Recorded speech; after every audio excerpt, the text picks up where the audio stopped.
मैदिली विशस्य दृढ़ा वि शंगिणम अभिनत शुष्णम इंद्रः यावत्तरो मघवन्या ओजः वज्रेण शत्रुम वधिः प्रतन्युम।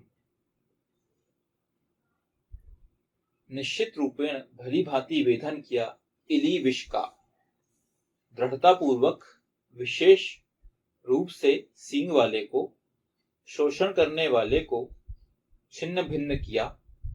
हे इंद्रियों को वश में करने वाले, जितना पार हुआ, हे मघवन जितना ओज है, वज्र द्वारा शत्रु का वध किया, प्रतना की इच्छा रखने वाले का। यह मंत्र जो लिया गया है, यह ऋग्वेद के प्रथम मंडल के 33वें सूक्त का यह 12वां मंत्र है। बट आपको यहाँ पे धर्म के साथ साथ देखिए, इंद्र का प्रतीक यहाँ पे धर्म हो गया। धर्म का तो आपको पालन करना ही है, पर धर्म के बाद जो दूसरा आपका पुरुषार्थ चतुष्टा है, अर्थ पे भी आपका बहुत जबरदस्त कंट्रोल रहना चाहिए। क्योंकि आपके पास जब पैसा रहेगा तभी जाके आप ये सब कर पाएंगे। पैसा ही नहीं रहेगा तो क्या करेंगे। इसलिए आप अगर देखें, अभी आप जो सरकार का रक्षा आपका बजट देखें, इन बजट में रक्षा के लिए जो पोर्शन एलोकेट करते हैं, गवर्नमेंट जो एलोकेट करती है, वो हमेशा बढ़ते जा रहा है। आप देखेंगे कि नए नए जो भी युद्ध की सामग्री, देखिए ये सब चीजें कभी भी इतना आइडियल सिचुएशन ऐसी होनी चाहिए कि विश्व में ये सब अस्त्रों का, शस्त्रों का, परमाणु, इन सब का कभी यूज ही नहीं होना चाहिए। ये आइडियल सिनेरियो है, विश्व शांति होनी चाहिए। लेकिन अगर शत्रु आपके ऊपर चढ़े पड़ा है, शत्रु पूरी तरह से आपको समाप्त करना चाहता है, तो आपको तो स्ट्रांग बनना ही पड़ेगा ना। तो इतने सारे वेद मंत्र इसके पहले भी हमने लिए हुए हैं। आप उसमें देखेंगे कि हमेशा वेद मंत्र में ईश्वर ने ये बोला हुआ है कि भाई आपको तो स्ट्रांग बनना ही पड़ेगा। आप कभी भी चीजों को लाइटली नहीं ले सकते। आप ये नहीं ले सकते कि नहीं शत्रु नहीं, हम तो भाई अच्छे इंसान हैं, हम अच्छे हैं, हम पे कोई अटैक नहीं करेगा। नहीं, आपको एट द सेम टाइम आपको अपने आप को स्ट्रांग अपडेटेड बना के रखना पड़ेगा। और ये जो गवर्नमेंट है अभी, जो इस समय जो हमारी गवर्नमेंट रन कर रही है, वो उसमें इस चीज पे काम भी कर रही है। आप देखेंगे इनका जो बहुत सारे शस्त्र जो आप पहले लोगों से इंपोर्ट करते थे बाकी देशों से, अब वो यहाँ पे भी बनने स्टार्ट हो गए हैं। इवन एक्सपोर्ट करने की स्थिति में इंडिया आ चुका है। भारत अब एक्सपोर्ट भी कर रहा है अपने पड़ोसी बहुत सारे देशों को, आसपास जो आपके साउथ ईस्ट एशिया जो है पूरा का पूरा, अपने जो नीचे के म्यांमार है, बहुत सारे इधर के जो इंडोनेशिया, मलेशिया, इन सब जगहों पे, बहुत सारी जगहों पे आप एक्सपोर्ट भी करना स्टार्ट कर चुके। क्यों? क्योंकि आप जब स्ट्रांग बनेंगे तभी जाके आपका शत्रु आपसे डरेगा, अदरवाइज वो डरेगा नहीं। तो आपको हमेशा स्ट्रांग, इसलिए भगवान राम, भगवान कृष्ण को देखिए ना, वो जितने विनम्र थे, जितना अच्छा उनका आचरण हुआ करता था, जितना अच्छे से वो लोगों से डील करते थे, जब युद्ध की बात आती थी तो सबसे ज्यादा विनाश करना भी उन्हें आता था, कि अगर समाप्त करना तो फिर पूरी तरह समाप्त करना भी उन्हें आता था, क्योंकि वो इतने शक्तिशाली थे। जब विश्वामित्र भगवान, जब मतलब वेदर्षि विश्वामित्र, भगवान विश्वामित्र के पास जाके आप, जब भगवान राम ने उस टाइम वो शिक्षा लिए थे, तो विश्वामित्र ने उन्हें बहुत सारे शस्त्रों का ज्ञान दिए थे कि ऐसा यूज करो, वैसा यूज करो। वशिष्ठ के पास जाके, ऋषि वशिष्ठ के पास जाके तो उन्होंने पूरा ज्ञान और पूरा सब कुछ लिए थे उन्होंने, जो उनका आप बोल सकते हैं कि बाल्यावस्था में जो उन्होंने पूरा का पूरा इनका जो करे थे, शिक्षा तो उनसे लिए थे। बट जो ये युद्ध विद्या, युद्ध पारंगत जो हुए थे, वो विश्वामित्र उन्होंने बहुत तरीके से दिए हुए, क्योंकि शस्त्रों का ज्ञान उन्होंने बहुत ज्यादा उनसे मिला। तो इतना स्ट्रांग बनने के बाद फिर उनको इन चीजों का यूज भी करना पड़ा। जरूरत तो नहीं, वो पूरी तरह से भगवान राम चाह रहे थे कि उनको उनकी इन शस्त्रों का यूज ही ना करना पड़े, लेकिन समय आया और जब रावण से लड़ाई हुई तो उन्हें यूज करना पड़ा। सिमिलरली भगवान श्री कृष्ण ने भी पूरी कोशिश किए थे कि वो तो इवन महाभारत के टाइम में तो उन्होंने बोल भी दिया, लेकिन यार मैं तो नहीं करूंगा, मैं साइड में हूं। लेकिन वक्त समय आने पर उन्हें भी अपना सुदर्शन निकालना पड़ा था। एक बार उन्हें अपना उन्होंने पहिया उठा लिया था। तो शस्त्र को तो आपके पास रहना ही चाहिए, आपके पास स्ट्रांग तो आपको रहना ही पड़ेगा। हाँ, यूज करना ना करना तो परिस्थिति के हिसाब से होगा। तो यहाँ पे यही बोला जा रहा है कि इंद्रियों को वश में करने वाला व्यक्ति वो तो करे अपने आप को, साथ ही साथ धन की प्राप्ति भी करे। धनवान बनेगा तो ही कर पाएगा, बिना पैसों के भी काम नहीं होता। प्रतना की इच्छा रखने वाले का प्रतन्युम, प्रतना की इच्छा रखने वाले प्रतन्युम ऐसे शत्रु को कहा जाता है जो आधुनिक अस्त्र शस्त्रों से सुसज्जित सेना रखने की इच्छा रखता हो। अत्याधुनिक अस्त्र शस्त्रों का प्रयोग करने वाली जल, थल और नभ सेना जिस दुष्ट शत्रु के पास हो, उससे किसी प्रकार के शांति प्रस्ताव की आशा नहीं की जा सकती। उसके साथ पूर्ण शक्ति से पेश आने की जरूरत है। अतः ऐसे शत्रु का वध करने में कहीं कोई हिचकिचाहट नहीं होना चाहिए। प्रतन्युम, प्रतन्युम एक चौथा तरीके का शत्रु आ गया। मतलब क्या? ऐसा शत्रु को कहा जाता है जो पूरी तरह से टेक्नोलॉजी इनेबल्ड है, अपने शस्त्र, अस्त्र शस्त्र, उसकी सेना सबसे ज्यादा स्ट्रांग रखना पसंद करता है।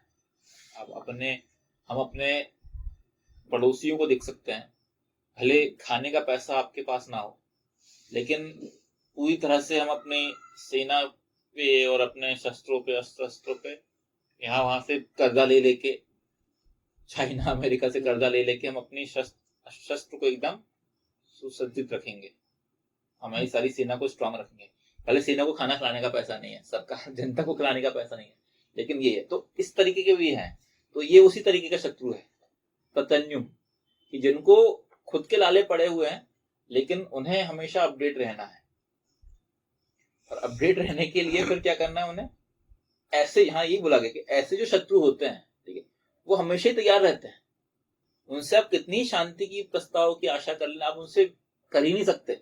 आपको सोचोगे कि आप देखिए ना, इसके पहले भी हर एक गवर्नमेंट, हम किसी गवर्नमेंट को सपोर्ट है वो नहीं करते कि इसकी वो करते हैं, बस आप देखेंगे हर एक गवर्नमेंट, हर एक प्रधानमंत्री जो भी आया, उसने कोई ना कहीं कोशिश ये किया कि पड़ोसियों के साथ आपके संबंध अच्छे हों।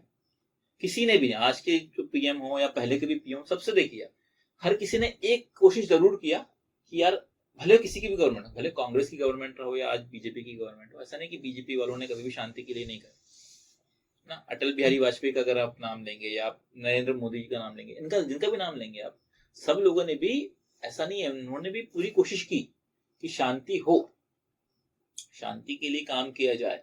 इवन बर्थडे के दिन पहुंच गए, बेटी की शादी थी क्या, तो कुछ तो था, बेटी की शादी थी, खुद का बर्थडे था, मतलब ऐसे इवेंट्स में पहुंच के आपने उनको बात किए, उनसे मतलब शांति का प्रस्ताव करे। लेकिन अल्टीमेटली क्या होता है? अल्टीमेटली ये प्रतन्युम जो होता है शत्रु, ये नहीं सीखता, ये कभी भी शांति नहीं चाहेगा, ये हमेशा चाहेगा कि भाई चीजें गड़बड़ हो। तो ये वेद मंत्र ये बता रहा है कि, इसलिए आप देख सकते हैं कि वेद मंत्रों में जो बात कही गई है, ठीक है, वो भले आप कितनी शांति की कोशिश कर लेना, अगर वो उस तरीके प्रतन्युम वो है तो वो नहीं सुधरेगा, तो आपको उसके लिए तैयार रहना ही पड़ेगा। इसलिए आप देखेंगे कहीं पे भी, किसी भी वक्त अगर आपसे थोड़ी भी चूक होती है तो कुछ ना कुछ घटना घटती है। तो अभी जो पिछले टाइम में जो घटना घटी थी, वो क्या थी? एक छोटी सी चूक, थोड़ा सा भी एक आपका मतलब आपसे कहीं पे भी हल्का सा अपने थोड़ा सा भी नजरअंदाज करे, या आप कहीं पे भी आपसे चीज छूट गई, वहीं पे वो तुरंत ही कुछ ना कुछ कर देते। इसलिए 24/7 एक्टिव रहने की आवश्यकता है। उसके लिए आप देखेंगे हमारी जो सैन्य बल है, सैन्य सुरक्षा, वो पूरी तरह से 24/7 एक्टिव रहती है, ना कि बॉर्डर्स पे इनमें, बल्कि आजकल तो साइबर अटैक, ये बहुत सारी चीजें हो रही है। साइबर अटैक से भी बहुत सारी चीजों को की जा सकती है। आप अगर आपको कि जो आपके अत्याधुनिक वो हैं, सारे जितने भी हथियार वगैरह हैं, इनमें भी क्या टेक्नोलॉजी का बहुत यूज किया गया है। अगर वो टेक्नोलॉजी को हैक कर दिया आपने, तो हो के पता चला आपके बैठे बैठे आपका बम फट गया वहीं पे। ऐसा भी कर सकते हैं कि अपनी मिसाइल को वहीं पलटा दिया उन्होंने। तो ये सब चीजें हैं। तो आपको हर एक फील्ड में बनना पड़ेगा। तो हर एक फील्ड में बनने के लिए क्या करना पड़ेगा? उतना आपको अपने आप की टेक्नोलॉजी को भी अपग्रेड करना पड़ेगा। टेक्नोलॉजी अपग्रेड करने के लिए क्या चाहिए? वैसा मैन पावर चाहिए, और वैसा पैसा चाहिए। बिना धन के तो कुछ हो नहीं रहा। इसलिए आप देखेंगे कि बहुत सारा पैसा आप अपने बहुत सारे ऐसे जो राष्ट्र हैं जो कि शक्ति संपन्न है उनसे आप फिर डील करते हो। आप देखेंगे बीच बीच में डील होती रहती है कि ये विमानों की डील हो गई, ये इनकी डील हुई, क्यों होती है? और फिर बोला जाता है कि ये क्यों कर रहे हैं, ऐसा क्यों कर रहे हैं, हर चीज में क्वेश्चन मार्क किया जाता है। लेकिन पॉइंट यही है, इन सब चीजों की आवश्यकता पड़ती भी तो है समय समय पे, क्योंकि इस तरीके के जो चारों तरीके के शत्रुओं की बात करें हमने यहाँ पे इस मंत्र में, 3 और ये चौथा प्रतिबिंब हो गया, ये यही है। तो पॉइंट, अल्टीमेट पॉइंट यही है कि आपको ये जो पूरा वेद मंत्र का जो संक्षेप में सारांश है वो यही है कि ये 3-4 टाइप के जो शत्रु जो होंगे, ठीक है, इनको आप लाइटली नहीं ले सकते और आपको हमेशा अग्रेसिव होना पड़ेगा इनके लिए। इन्हें ढूंढ के समाप्त करना पड़ेगा, बिलों में जा जाके इन्हें ढूंढ के समाप्त करो, इनके सींगों को हटाओ, और जो ऐसे छुप छुप के बैठे हुए हैं आपके अंदर, आपके देश में, आपकी जगह पे, उनको ढूंढ ढूंढ के निकाल के उन्हें हटाओ। और फिर प्रतन्युम जो है वो तो है ही, वो तो आपके लिए हमेशा तैयार है, लड़ने के लिए तैयार है, तो उनसे लड़ने के लिए आपको भी हमेशा तैयार रहना है। तो ये वेद मंत्र आज भी पूरी तरह से, आज की परिस्थितियों में भी पूरी तरह से फिट बैठता है, और इस वेद मंत्र के हिसाब से ही सरकारें हुई या जो भी है उन्हें इस तरीके से काम करना चाहिए। आप पहले के जो सरकारें होंगी, जो भी होंगी, जिन्होंने बहुत लाइटली लिया होगा इसमें शत्रुओं को, तो उसके कारण हमें फिर अपने देश को भी फिर ऐसी, मतलब आप देखेंगे कि यहाँ पे भी अशांति होती है, क्योंकि फिर शत्रु अगर बढ़ने लगता है तो फिर आप देखेंगे अशांति फैलती है। और अगर आप स्ट्रांग हैं, आप इन सबसे डील कर सकते हैं, तो आप देखेंगे देश में शांति रहेगी, शत्रु को आप समाप्त करते रहेंगे, उनके भी हौसले पस्त होते रहेंगे। तो ये वेद मंत्र में सही तरीके से आसन करने का तरीका यही होगा, इंद्र को धन संपन्न बनना पड़ेगा और अपने शत्रुओं को समाप्त करना पड़ेगा। निश्चित रूपेण भली भांति वेधन किया इली विष का, दृढ़ता पूर्वक विशेष रूप से सींग वाले को, शोषण करने वाले को छिन्न भिन्न किया, हे इंद्रियों को वश में करने वाले, जितना पार हुआ हे मघवन, जितना ओज है, वज्र द्वारा शत्रु का वध किया, प्रतना की इच्छा रखने वाले का। ओम ओम न्या विद्युदिली विषस्य दृढ़ावि शंगिणम अभिनत शुष्णम इंद्रः, यावत तरह मघवन, यावत ओजः वज्रेण शत्रुम अवधीय प्रतन्युम।